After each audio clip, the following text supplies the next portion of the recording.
Bienvenidos a la segunda clase de Ancla, aquí en Fresno, California. Estamos muy contentos de tenerles con nosotros. Esperamos que la clase sea de gran bendición intelectual y espiritual para cada uno de los que han venido. Sea de gran bendición intelectual y espiritual para cada uno de los que han venido, de lejos y de cerca. Antes de comenzar nuestro estudio, vamos a tener una palabra de oración para pedir que Dios nos acompañe en el estudio de su palabra. Así que inclinemos con reverencia nuestros rostros. Padre Celestial, venimos ante tu trono con humildad, sabiendo que nuestra sabiduría es limitada, que necesitamos sabiduría de lo alto. Por eso recurrimos a tu trono, pidiendo que por medio de tu Santo Espíritu y tus ángeles, ilumines nuestras mentes para que podamos entender lo que vamos a estudiar. Acompáñanos, Señor, danos corazones abiertos, corazones tiernos para recibir tu palabra. Y gracias te damos por escuchar nuestra oración, pues te lo imploramos en el nombre de Jesús. Amén. Durante las próximas 6 sesiones vamos a estudiar el tema titulado Los 24 ancianos del libro de Apocalipsis. El libro de Apocalipsis es el único libro que menciona explícitamente 24 ancianos, aunque el concepto se encuentra en otras partes de la Escritura, como notaremos. Ahora, queremos comenzar en un pasaje muy bien conocido, el Evangelio de Juan, el capítulo 1 y los versículos 1 al 3. San Juan 1 y el versículo 1 al 3. Si ustedes lo tienen allí, todo el material que vamos a cubrir está en el sílabo, fácil de seguir. Dice allí, en el principio era el Verbo, y el Verbo era con Dios, y el Verbo era Dios. Este era en el principio con Dios. Ahora, ¿quién es el Verbo? El Verbo es Jesús, porque el versículo 14 dice, aquel Verbo fue hecho carne y habitó entre nosotros. Así que este Verbo es Jesús. Noten el versículo 3. Todas las cosas por Él fueron hechas, por el Verbo, por Jesús. Todas las cosas por Él fueron hechas y sin Él nada de lo que ha sido hecho fue hecho. Un punto crucial que quiero enfatizar al comenzar nuestro estudio, y es que el Señor Jesucristo, según la Escritura, es el creador, es responsable de nuestra existencia, no es responsable de nuestro pecado, es responsable de que nosotros existamos, porque nosotros no escogimos existir. Él nos creó sin nosotros opinar. Así que Jesús es responsable de nuestra existencia. Ahora, originalmente sabemos que cuando Jesús creó este mundo, el Señor Jesucristo creó a nuestros primeros padres, Adán y Eva, y colocó a Adán como el padre y representante de la raza humana. Eso lo encontramos en el Salmo 8 y los versículos 3 hasta el versículo 8. Vamos a leer el Salmo 8 y el versículo 3 hasta el 8. Y quiero que noten que Dios le dio 2 funciones a Adán. Le dio una función y le dio un territorio sobre el cual gobernar. 2 aspectos que quiero que notemos. Dice aquí el salmista, cuando veo tus cielos, obra de tus dedos, la luna y las estrellas que tú formaste, digo, ¿qué es el hombre para que tengas de él memoria?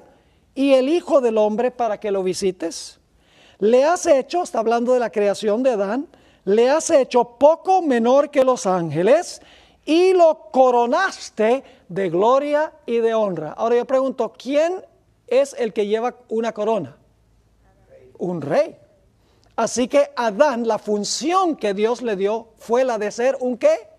Un rey. Ahora, todo rey tiene un territorio sobre el cual gobierna, ¿verdad? Así que la pregunta clave es, cuando Dios coronó a Adán, ¿sobre qué territorio lo puso a gobernar? Sigamos leyendo. Versículo 5 otra vez. le has hecho poco menor que los ángeles y lo coronaste de gloria y de honra. Y ahora viene su territorio. Le hiciste señorear sobre las obras de tus manos. Todo lo pusiste debajo de sus pies. Debajo de sus pies significa lo colocaste para gobernar sobre todo. Y luego explica qué es.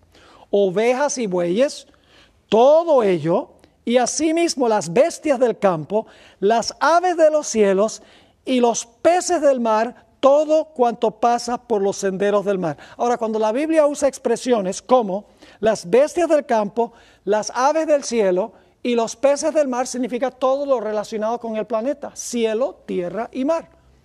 Es decir, la posición o la función de Adán era rey. Y el territorio sobre el cual fue colocado para gobernar fue todo lo relacionado con el planeta Tierra. Pero para que Adán pudiera continuando ser rey y éste continuara siendo su esfera de dominio o su territorio, debía ser obediente perfectamente a Dios. Si no obedecía a Dios, eso sería pecar. Y la Biblia dice que la paga del pecado es muerte. Así que la condición para que Adán pudiera continuar siendo rey y pudiera todavía ejercer dominio sobre el planeta era que fuera obediente a Dios, perfectamente obediente, que no se desviara del sendero de Dios. Y de esa manera podía continuar siendo rey. Y esto nos trae a un punto muy importante. La ley de Dios exige absoluta perfección. La ley de Dios no permite que nos desviemos ni en el menor particular. La ley de Dios exige absoluta y perfecta obediencia. Si no le ofrecemos a la ley lo que la ley exige, la ley dice, tienes que morir. Así que Dios le dijo a Adán, si tú eres obediente, tú vas a vivir para siempre. Pero si tú no le rindes a la ley obediencia perfecta, entonces tú y todos tus descendientes van a tener que morir. Y luego viene la tentación. Adán se deja vencer por Satanás. Y cuando se dejó vencer por Satanás, perdió los dos aspectos. Perdió su posición como rey y perdió el territorio sobre el cual gobernaba. Ahora el planeta tenía un nuevo rey que gobernaba sobre este territorio, Satanás, el vencedor. Eso es lo que dice Lucas 4 y el versículo 5 al 7, cuando el diablo lleva a Jesús a un alto monte y le muestra todos los reinos de la tierra. Y quiero que noten la conversación. Lucas 4 y el versículo 5. Y le llevó el diablo a un alto monte y le mostró en un momento todos los reinos de la tierra. Para este tiempo no había un sino que había muchos reinos. Satanás le está ofreciendo a Jesús gobernar sobre todo el planeta, todos los reinos del planeta. Ese es el territorio. Y le dijo el diablo, a ti daré toda esta potestad. Potestad tiene que ver con función, con gobierno. Le dice, yo te voy a dar el territorio y yo te voy a dar la posición de potestad, de gobierno, con una condición. Dice, porque a mí, ahora escuchen bien, porque a mí ha sido ¿qué? Entregada. ¿Quién le entregó el reino a Satanás? Adán. ¿Quién le entregó el territorio? Adán. Ahora Satanás dice, a mí ha sido entregada y a quien quiero ¿qué? La doy. Adán se dejó vencer, ahora yo soy el rey y este es mi territorio. Y luego le dice a Jesús, mire, yo te doy todo esto fácil. Yo te doy los reinos de todo el mundo, como tenía originalmente Adán, y te doy la función como rey. Lo único que tú tienes que hacer es arrodillarte un momento y adorarme, y todo esto, no tienes que ir a la cruz, no tienes que sufrir, no tienes que morir, te lo regalo todo. Ahora, la Biblia nos dice que cuando Adán pecó, la infección del pecado se transmitió a todos sus descendientes. Es decir, el pecado infectó a toda la raza humana. No había nadie que le pudiera rendir perfecta obediencia a la ley. Y como no había nadie que le pudiera ofrecer perfecta obediencia a la ley decía, tienen que morir. Toda la raza humana estaba bajo sentencia de muerte porque no le podían ofrecer a la ley la perfección que la ley exige. En realidad, la raza humana perdió su patrimonio, perdió la tierra y perdió también su libertad. Se tornaron esclavos o siervos.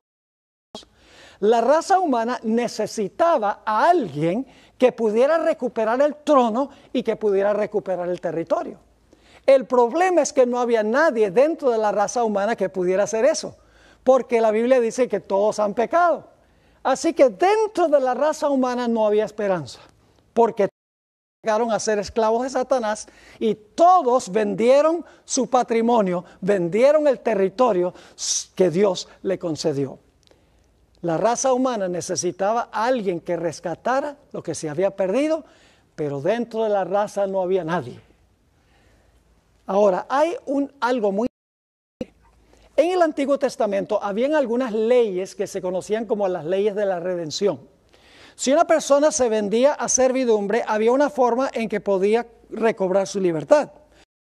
Si una persona vendía su territorio o su patrimonio, había una forma en que se podía recuperar el territorio perdido. Noten cómo ocurría eso. En Levítico 25:25 encontramos qué sucedía cuando una persona perdía o vendía su posesión, como hizo Adán.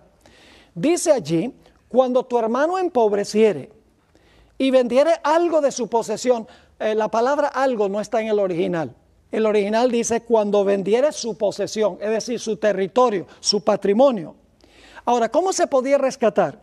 Dice, entonces su pariente más próximo y rescatará. Esa palabra rescatará significa comprar pagando un precio. Algo que se vendió que ahora se compra de nuevo. Dice, entonces su pariente más próximo vendrá y rescatará lo que su hermano hubiera vendido. ¿Cómo se podía rescatar el patrimonio que se había perdido? La posesión que se había vendido. Un familiar cercano podía pagar el precio para recuperarlo. Ahora, ¿qué tal si el individuo mismo se vendía a servidumbre? Como Adán y todos sus descendientes se vendieron a servidumbre del pecado. ¿Cómo se podía recobrar la libertad?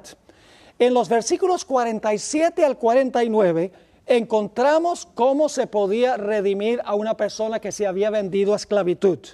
Dice, si el forastero o el extranjero que está contigo se enriqueciere, y tu hermano que está junto a él empobreciere, y se vendiere, fíjese, se vende él, se vendiere él al forastero o extranjero que está contigo, o a alguno de la familia del extranjero, después que se hubiere vendido, podrá ser rescatado. Otra vez la palabra hebrea goel, que significa rescatar pagando un precio.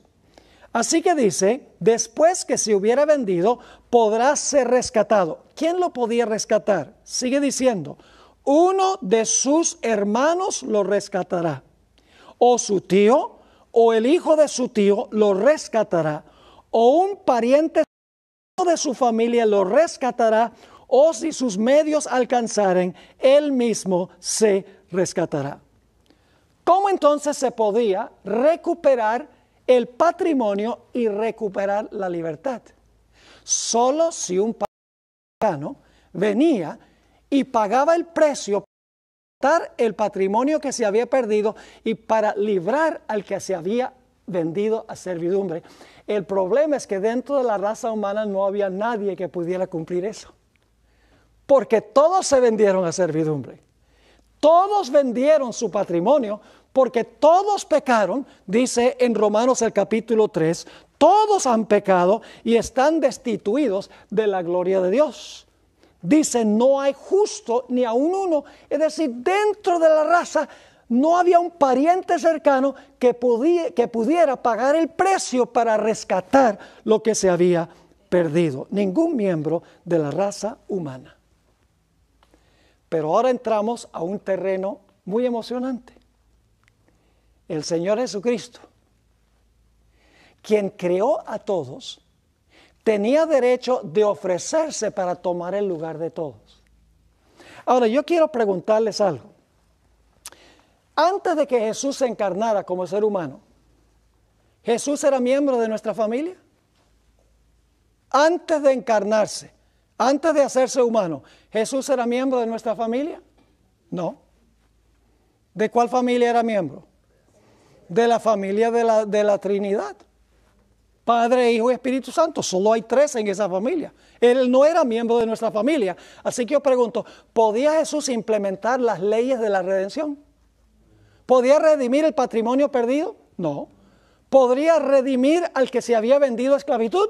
No, porque el que podía redimir tenía que ser un ¿qué? Un pariente cercano. Así que escuchen bien, el que creó a todos decidió encarnarse y llegar a ser miembro de nuestra familia. Dice en San Juan, el capítulo 1 y el versículo 14, aquel verbo fue hecho carne y habitó entre nosotros. Y vimos su gloria, gloria como del unigénito del Padre, lleno de gracia y de verdad. Llegó un momento en que Jesús, quien creó a todos, dice, yo soy el que puede rescatar lo que se perdió. Como yo creé a todos, yo puedo ir a la tierra y puedo tomar el lugar de todos. Así que el Señor Jesucristo reunió a los ángeles en el cielo y les dijo, voy a ir al planeta. Voy a ir a la tierra y voy a rescatar lo que Adán y sus descendientes vendieron. Pero les dijo, en 33 años estaré de regreso victorioso. Así que preparen la fiesta.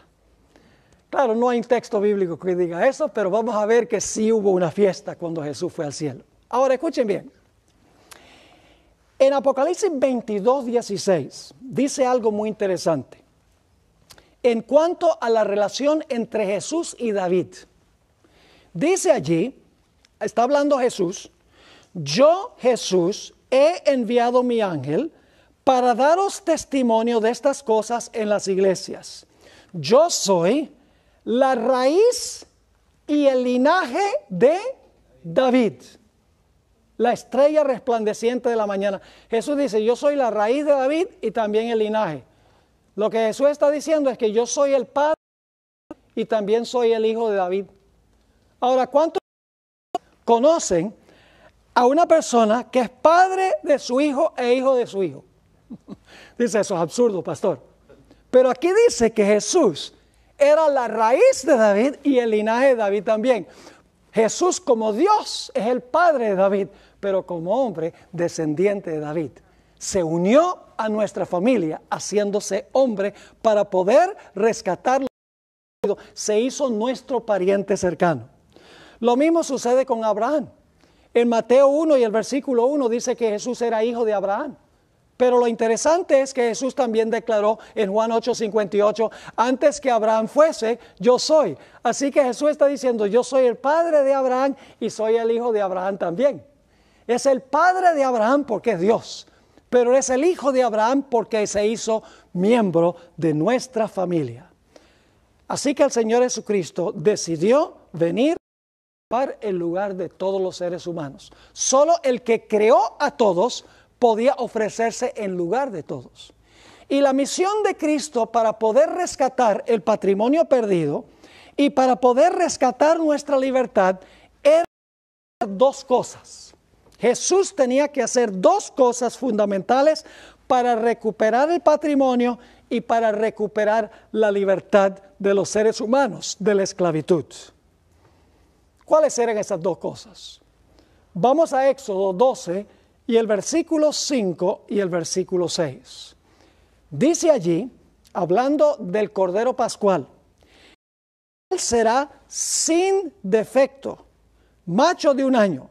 Lo tomaréis de las ovejas y lo guardaréis hasta el día 14 de este mes y lo inmolará toda la congregación del pueblo de Israel entre las 2 tardes. Dos aspectos que quiero que notemos aquí. En primer lugar, el cordero no podía tener ¿qué? No podía tener defecto. Eso representa la vida perfecta de Cristo.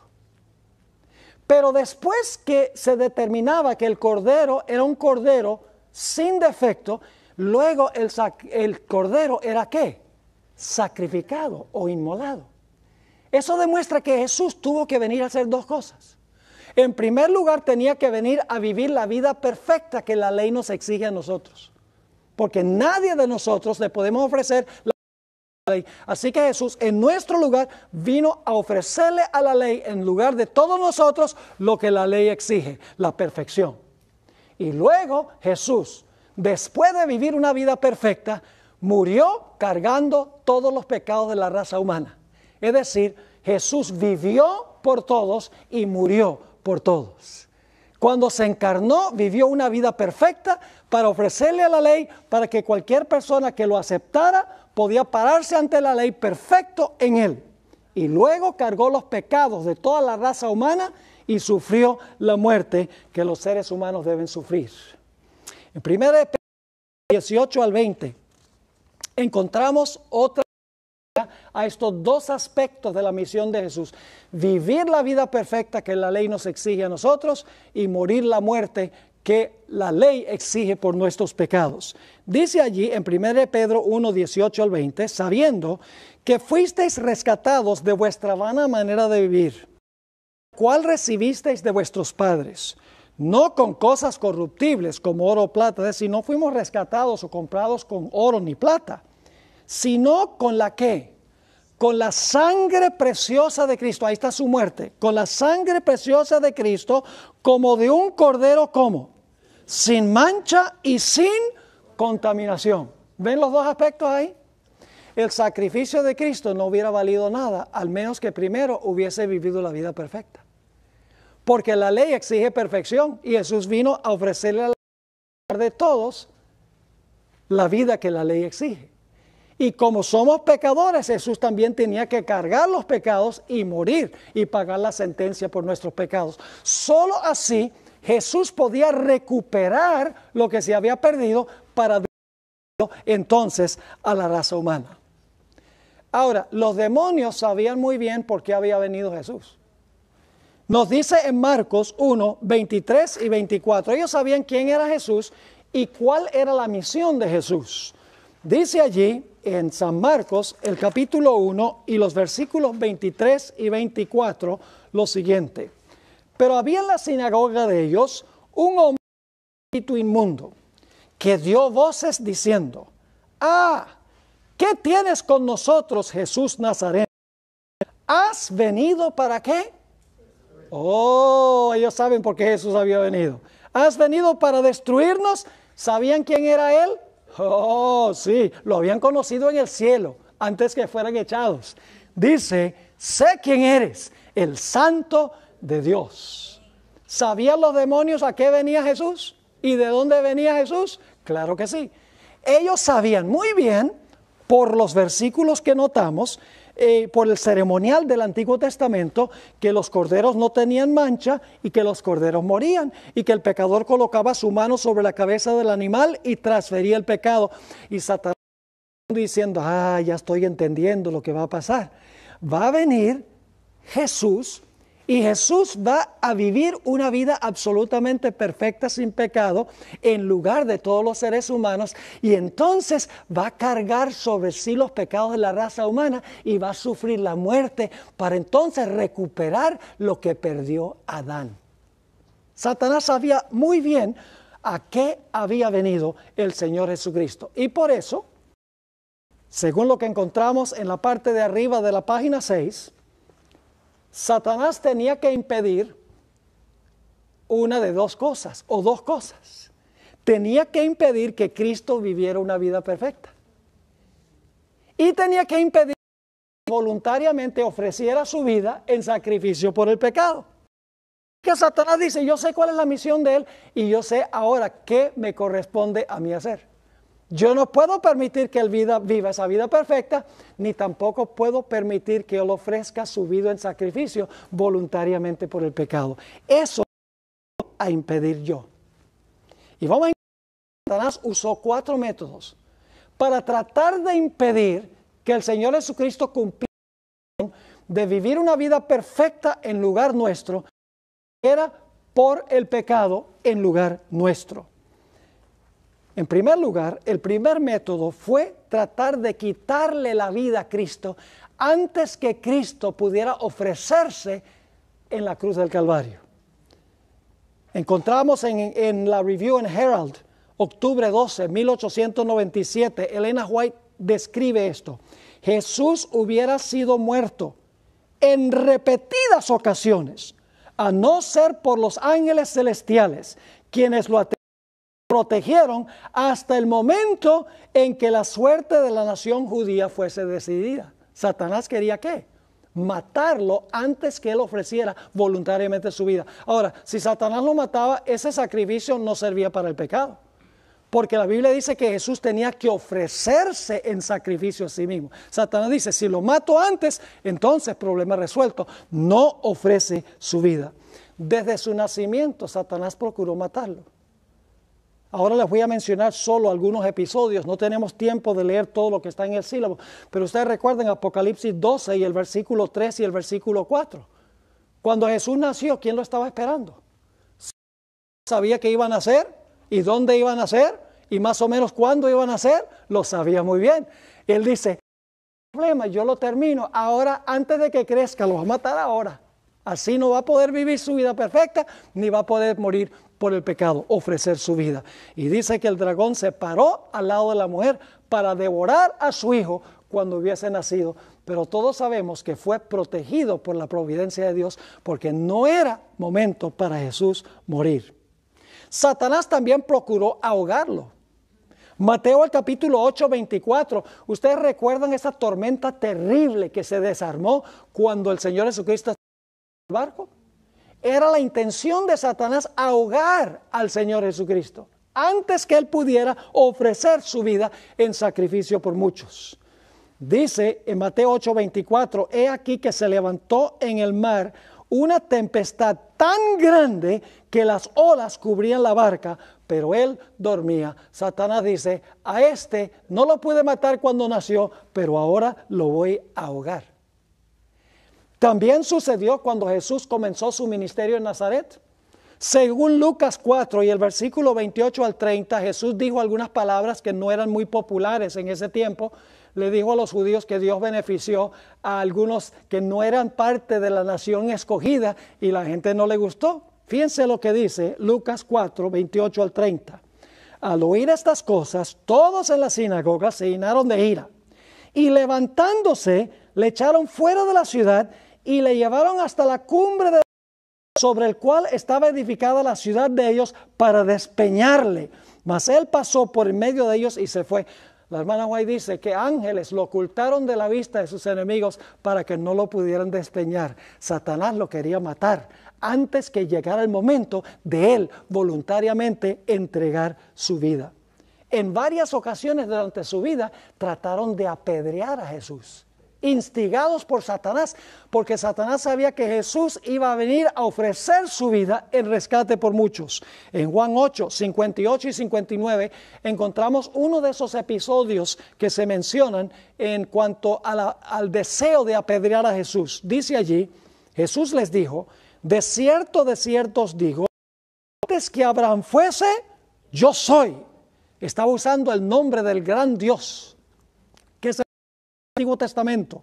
Dice, tomaron entonces piedras para arrojárselas, pero Jesús se escondió y salió del templo y atravesando por en medio de ellos, Satanás no lo pudo matar. Cuando llegó el momento, cuando llegó su hora, cuando llegó el tiempo para Jesús entregar su vida, en ese momento Jesús se entregó en rescate por muchos. Satanás no pudo causar la muerte de Cristo antes que Cristo muriera por el pecado. Satanás usó un segundo método. Procuró infectar a Jesús con el virus del pecado. Porque si era capaz de infectar a Jesús con el virus del pecado, entonces la muerte no hubiera valido nada. Así que él dice, bueno, si no logro matarlo antes de que vaya a la cruz, por lo menos si lo puedo infectar, su sacrificio en la cruz no va a valer nada, porque tiene que ser una víctima sin defectos, tiene que ser una víctima perfecta. En múltiples ocasiones procuró infectar a Jesús con el virus del pecado. 3 veces en el monte de la tentación. Y Jesús cada vez dijo, escrito está. Le contestó a Satanás con un escrito está. En Hebreos 4:15 nos dice, porque no tenemos un sumo sacerdote que no pueda compadecerse de nosotros o de nuestras debilidades, sino uno que fue ¿qué? Tentado en todo según nuestra semejanza, pero sin pecado. En Hebreos 7:26 encontramos el mismo relato. Satanás no lo pudo infectar. Jesús vivió la vida perfecta que la ley exige. Lo que no había hecho Adán, lo hizo Jesús, el segundo Adán. Hebreos 7:26 dice, porque tal sumo sacerdote nos convenía, santo, inocente, sin mancha, apartado de los pecadores y hecho más sublime que los cielos. Fíjense, santo, inocente, sin mancha y apartado de los pecadores. Satanás no lo pudo infectar. En Juan 8:46, el Señor Jesucristo desafió a los que estaban escuchando. ¿Quién de vosotros me redarguye de pecado? Preguntó Jesús, y obviamente la respuesta es que ninguno podía. En 1 de Juan, el capítulo 3 y el versículo 5, dice, y sabéis que yo para quitar nuestros pecados, y no hay pecado en él.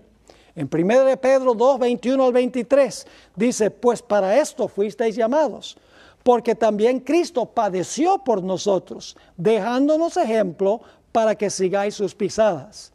El cual, ahora fíjense qué dice, el cual no hizo pecado, ni se halló engaño en su boca, quien cuando le maldecían no respondía con maldición, cuando padecía no amenazaba, sino encomendaba la causa al que juzga justamente. No hizo pecado, tentado en todo como nosotros, pero sin pecado. Por más que Satanás acechó a Jesús y procuró infectarlo con el virus del pecado, no pudo. Y eso es muy importante porque si Jesús no vivía su vida perfecta, no podía ofrecerle a la ley la perfección que la ley exige en nuestro lugar. Así que no pudo infectar a Jesús. Ahora surge la pregunta, ¿qué clase de humanidad tomó Jesús?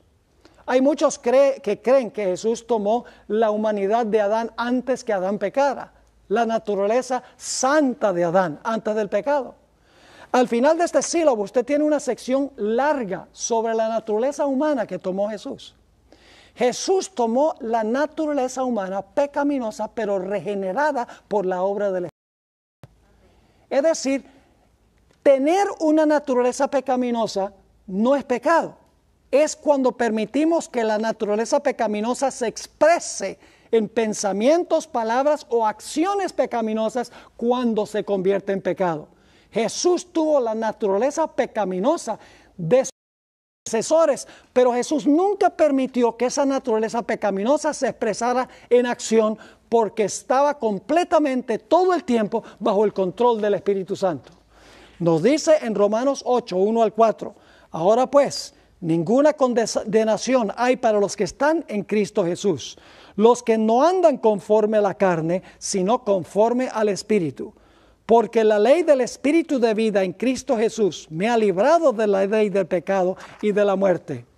Porque lo que era imposible para la ley, y esto lo vamos a estudiar más adelante, por cuanto era débil por la carne, Dios, enviando a su Hijo, ¿cómo? En semejanza de carne de pecado. Y a causa del pecado, condenó al pecado, ¿cómo? En la carne. ¿Cuál carne? ¿La carne de qué?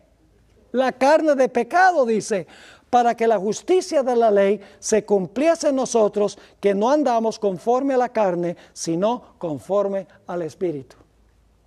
Jesús se hizo nuestro hermano, tomó nuestra naturaleza para vivir una vida absolutamente perfecta, para ofrecerle a la ley en nuestro lugar. Satanás procuró infectarlo, pero no fue capaz. Ahora, Satanás usó un tercer método para tratar de impedir que Cristo cumpliera su misión. Procuró desviarlo del camino de la cruz, ofreciendo un método más fácil de recuperar el patrimonio y de recuperar la libertad de los seres humanos. En Mateo el capítulo 4 y el versículo 8 al 10, que ya leímos, pero vamos a leerlo de nuevo, dice: otra vez le llevó el diablo a un monte muy alto y le mostró todos los reinos del mundo y la gloria de ellos. Y le dijo: todo esto te daré si postrado me adorares. Entonces Jesús le dijo: vete, Satanás, porque escrito está: al Señor tu Dios adorarás y a Él solo servirás. ¿Qué le estaba diciendo Satanás a Jesús? Le estaba diciendo: mira, ¿tú crees que tú tienes que lidiar conmigo durante todo tu ministerio? ¿Tú crees que tú tienes que ir a la cruz? ¿Tú tienes que sufrir en el Getsemaní? Ya tú sabes lo que te va a pasar. Tú no tienes que hacer eso para recuperar el reino perdido y para recuperar la autoridad sobre la creación. Dice: lo único que tienes que hacer es te inclinas un momento y me adoras y yo te lo regalo todo. Le estaba presentando otro camino distinto al camino que Dios le había trazado. Jesús tenía que vivir una vida en armonía con la ley y tenía que pagar la pena de los pecados de los seres humanos. De nada valía que aceptar el reino que le estaba ofreciendo Satanás. Satanás procuró convencer a Jesús que se hiciera un rey temporal. Dice en Juan 6 y el versículo 15, esto fue cuando Jesús alimentó a los 5,000. Dice: pero entendiendo Jesús que iban a venir para apoderarse de él y hacerle rey, volvió a retirarse al monte él solo. Él sabía que no era esa la forma de recuperar el reino perdido. Y el cabecilla de eso, dicho sea de paso, era Judas. Judas Iscariote es el que revolvió a la multitud para tratar de forzar a Jesús que se hiciera un rey temporal. Satanás estaba diciéndole a Jesús: tú no tienes para que seas el rey, yo te regalo todos estos reinos, hazte un rey de una vez. Pero Jesús sabía que tenía que morir. Ustedes recuerdan el caso del apóstol Pedro, cuando Jesús dijo que era necesario que fuera a Jerusalén, iba a sufrir de manos de los dirigentes judíos, iba a ser crucificado y resucitar al tercer día. La Biblia dice que el apóstol Pedro le dijo: Señor, esto no te va a acontecer a ti. El Mesías no muere, el Mesías se sienta en el trono y reina en Jerusalén. Eso es lo que estaba diciendo Pedro. ¿Y qué le dijo Jesús a Pedro? En realidad no a Pedro, se lo estaba diciendo a Satanás. ¿Qué le dijo? Apártate de mí o quítate de delante de mí, ¿qué? Satanás. Era una tentación de Satanás para que el Señor Jesucristo adoptara un camino diferente al camino que había trazado Dios. Dios había dicho: tienes que vivir una vida perfecta y tienes que morir por el pecado. La única forma de recuperar lo que el hombre perdió. Satanás dice: no, yo te doy todos los reinos si me adoras. Toma el trono sin necesidad de vivir, sin necesidad de morir. Usa a Pedro para decirle: no, el Mesías no muere, el Mesías reina. El mismo Pedro no entendió. Porque nos dice en el capítulo 17, el siguiente capítulo, que el apóstol Pedro le dijo a Jesús: Señor, no vayamos a Jerusalén, porque ya iban a Jerusalén. Jesús había dicho que iba a ir allá a sufrir y a morir. Pedro le dice: no vayamos a Jerusalén, hagamos 3 tabernáculos y quedémonos aquí. Una tentación de Satanás. Al final de la vida de Jesús vienen unos griegos y dicen: nosotros queremos que el maestro venga a nuestro país para predicar las lindas cosas que ha estado predicando y que haga los milagros allá que ha estado haciendo. Y el Señor Jesucristo dice algo muy interesante. El Señor Jesucristo dice: ha llegado el momento en que el Hijo del Hombre sea glorificado. No parece la respuesta cuadrar con la pregunta o con la petición. ¿Qué quiso decir Jesús? Jesús sabía que si él iba a hablar con los griegos, cosas bonitas y hacía milagros, eso estaba bien. Pero de nada valía al menos que Jesús viviera una vida perfecta y fuera a la cruz para pagar la deuda por el pecado. El diablo aún usa algunas cosas que parecen buenas para extraviarnos del camino. Era muy bueno ir a predicarle a los griegos, pero noten lo que dijo Jesús. Esto lo encontramos en San Juan, el capítulo 12, 20 al 24. Había ciertos griegos entre los que habían subido a adorar en la fiesta. Estos pues se acercaron a Felipe, que era de Betsaida de Galilea, y le rogaron diciendo: Señor, quisiéramos ver a Jesús. Felipe fue y se lo dijo a Andrés. Entonces Andrés y Felipe se lo dijeron a Jesús. Jesús le respondió diciendo: eso es lo que dice Jesús: ha llegado la hora para que el Hijo del Hombre sea glorificado. No es la hora de ir a predicar en Grecia, Dice, ha llegado la hora para que el Hijo del Hombre sea glorificado. Y luego explica, de cierto os digo, que si el grano de trigo no cae en la tierra, queda solo. Él es el grano de trigo. Él dice, si yo no muero y voy a la tierra, quedo solito. Pero, dice, si muere, si la semilla va a la tierra y muere, va a producir mucho fruto. Es decir, va a haber mucho fruto en Grecia si muero. Pero si no muero, voy a quedar solito y nadie se va a salvar. En Juan 13 y el versículo, Juan 12 y el versículo 31 al 33 dice, aquí está hablando Jesús, ahora es el juicio de este mundo, ahora el príncipe o el gobernante de este mundo será echado fuera. Ahora, ¿qué es lo que iba a echar fuera al gobernante del mundo? Versículo 32, y yo, si fuere levantado de la tierra, a todos a mí mismo. Decía esto dando a entender de qué muerte había de morir. ¿Están captando la idea? ¿Qué trató de hacer Satanás? Desviar a Jesús del camino de la cruz. Desviar a Jesús de vivir su vida perfecta.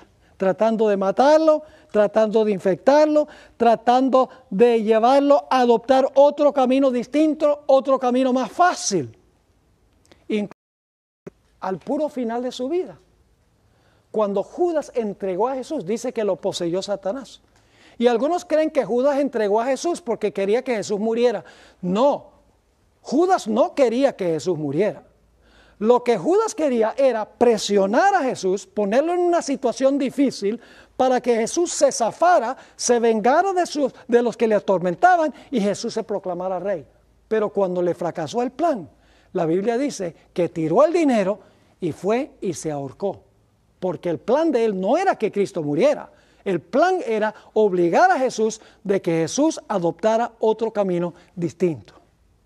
El cuarto método que usó Satanás, eso está en la página 9, fue el procurar desanimar a Jesús. De tal manera que Jesús se fuera al cielo y dejara perecer a la raza humana. Yo pregunto, ¿el Señor Jesucristo podría haberse ido al cielo si hubiera querido? En cualquier momento podría haber dicho, no, esto está demasiado difícil, el sufrimiento es demasiado grande, si yo hago esto, nunca voy a ver otra vez el rostro de mi Padre, mejor me voy ahora y me salvo. ¿Podría Jesús haber hecho eso? Lean el deseado de toda la gente y verán que sí. Y el diablo procuró causarle el mayor sufrimiento a Jesús para que eso fuera una realidad. En otras palabras, procuró desanimarlo para que se fuera al cielo o procuró torturarlo a través de individuos de tal manera que Jesús se vengara contra esas personas. Ahora, vamos a notar varios ejemplos de esto. Mateo 26, 38, Jesús estaba en el huerto de Getsemaní, estaba por empezar su sufrimiento. Dice, entonces Jesús les dijo, mi alma está muy triste hasta la muerte, quedaos aquí y velad conmigo. Nos dice que el Señor Jesucristo en el huerto de Getsemaní sabía que tenía que beber la copa.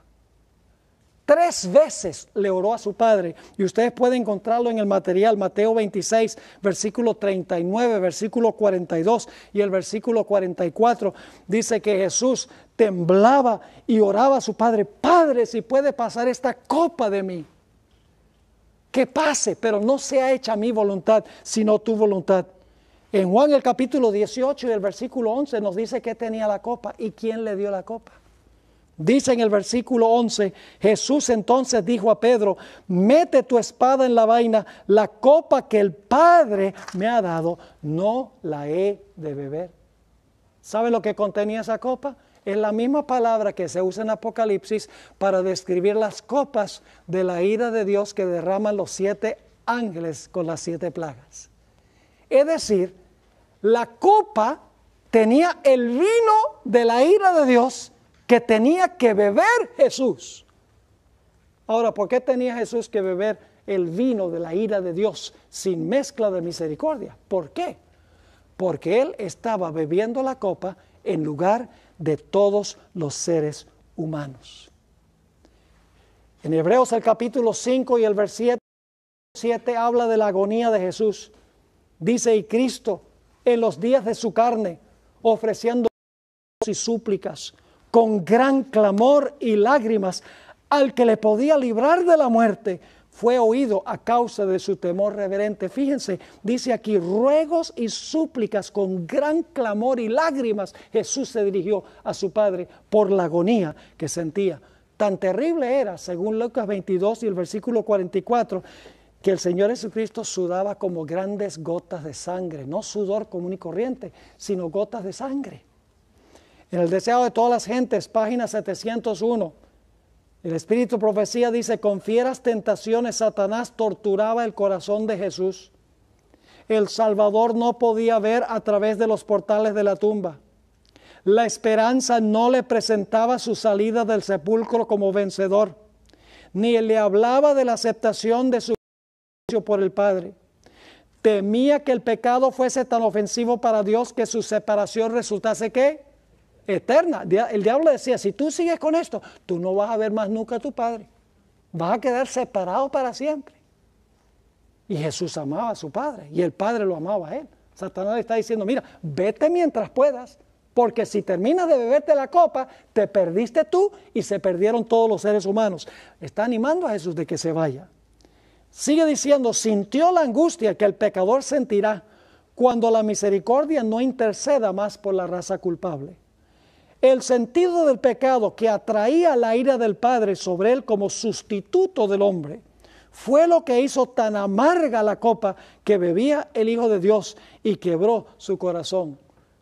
Ahora, Jesús hubiera querido algún apoyo de parte de sus queridos amigos, los discípulos, pero la Biblia dice que sus discípulos, ¿qué? Huyeron. ¿Y qué hizo Pedro? El apóstol Pedro lo negó 3 veces. ¿Y qué hizo Judas? Judas lo entregó. Satanás le está diciendo a Jesús, mira, ni siquiera tus propios discípulos. Lo que tú estás haciendo no vale la pena. Vete al cielo. Y el diablo lo hostigó al máximo. Lo hizo sufrir al máximo para que Jesús o se fuera o se vengara de aquellos que le estaban haciendo eso.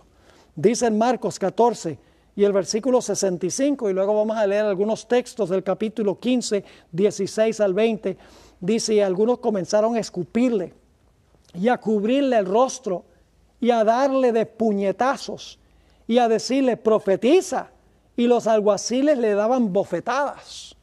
¿Quién estaba detrás de todo esto? Satanás. ¿Con qué propósito?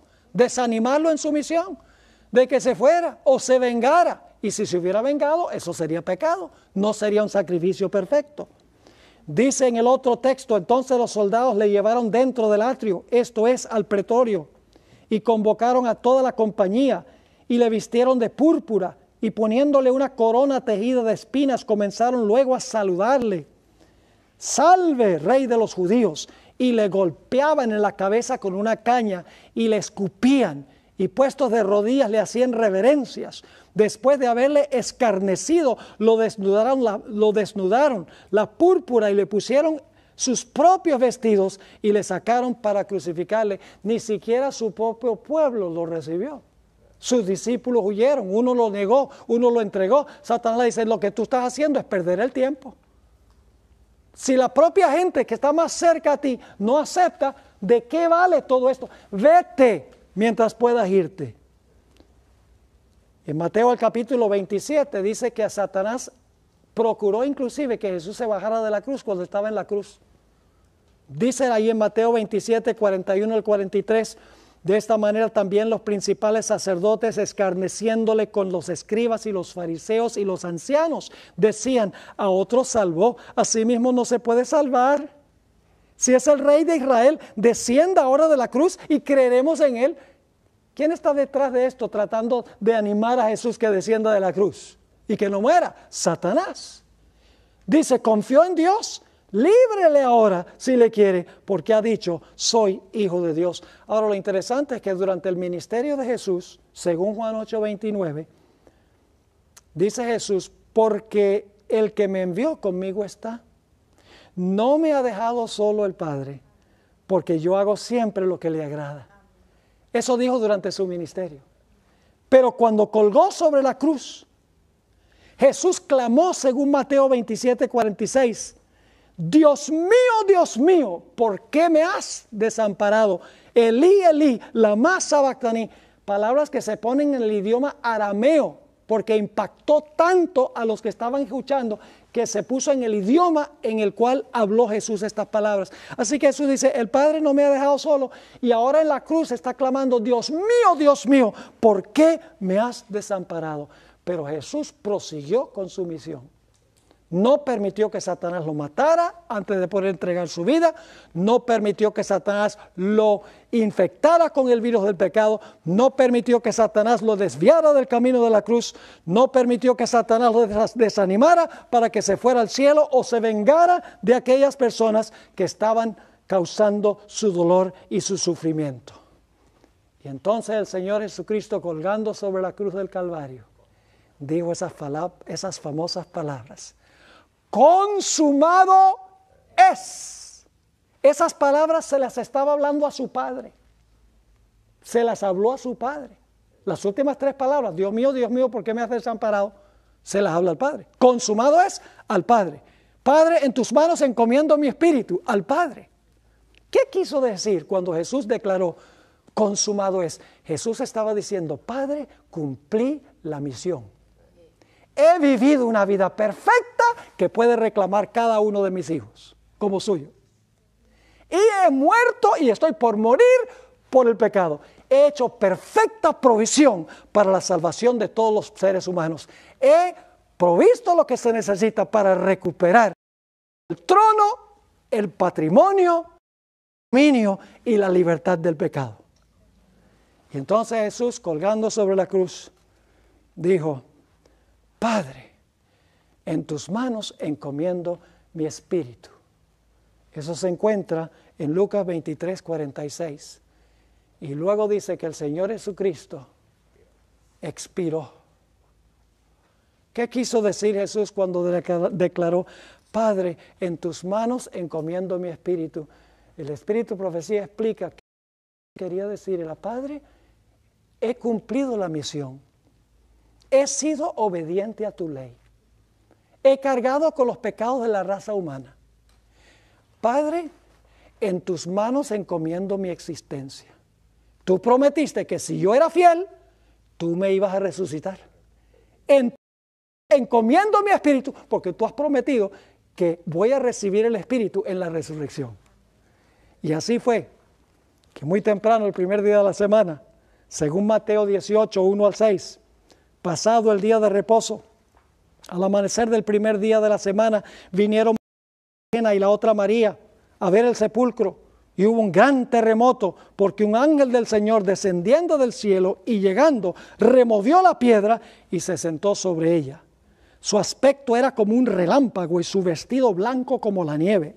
Y de miedo de él, los guardas temblaron y se quedaron como muertos. Mas el ángel respondiendo dijo a las mujeres, no temáis vosotras, porque yo sé que buscáis a Jesús, el que fue crucificado, no está aquí, pues ha resucitado como dijo, venid, ved el lugar donde fue puesto el Señor. Ahora, la Biblia no describe exactamente la resurrección de Jesús. Habla de 2 ángeles que descienden, uno quita la piedra, el otro individuo, el otro ángel está allí, pero la hermana White sí lo explica con lujo de detalles.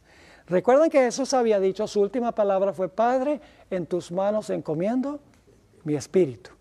Padre, tú has prometido que voy a resucitar, encomiendo mi vida en tus manos.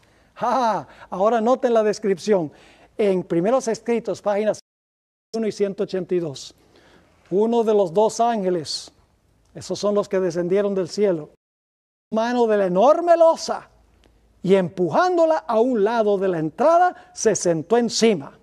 El otro ángel entró en la tumba y le desenvolvió el lienzo que envolvía la cabeza de Jesús. Entonces el ángel del cielo, con voz que hizo estremecer la tierra, exclamó, tú, Hijo de Dios, tu Padre te llama, sal. Padre, en tus manos encomiendo mi espíritu.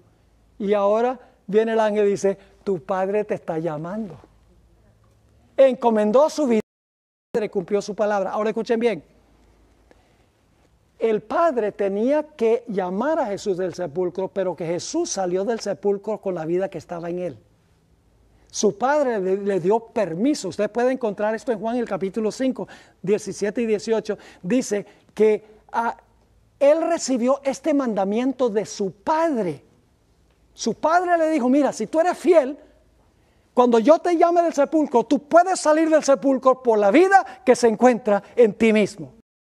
Pero la hermana White dice que era prisionero de la justicia divina y solo el Padre lo podía soltar del sepulcro.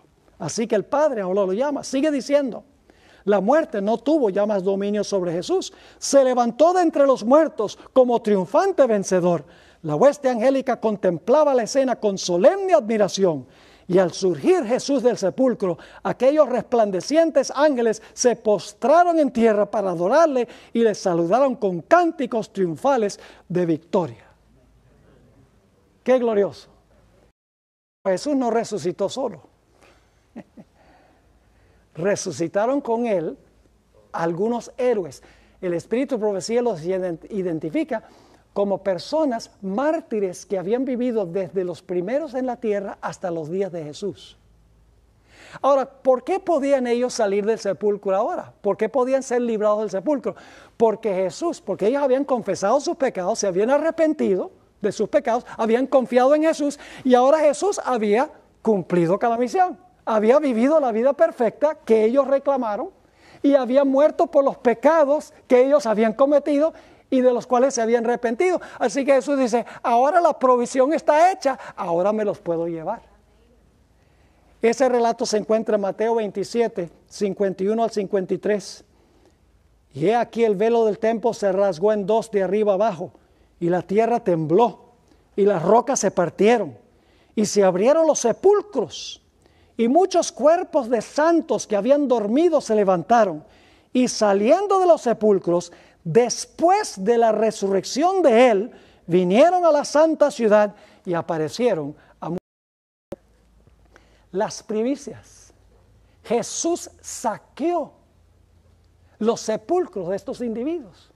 Y de esta manera, diciendo a Satanás, mira, esta pequeña muestra que yo estoy sacando del sepulcro ahora y que me voy a llevar al cielo, ese es solamente el down payment.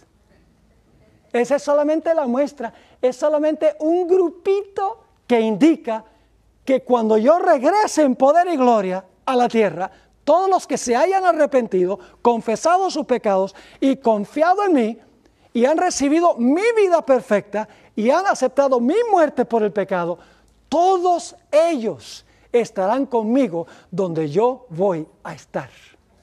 Eran un depósito, un security deposit de que todos los hijos de Dios iban a resucitar en el día postero. Jesús ganó la victoria.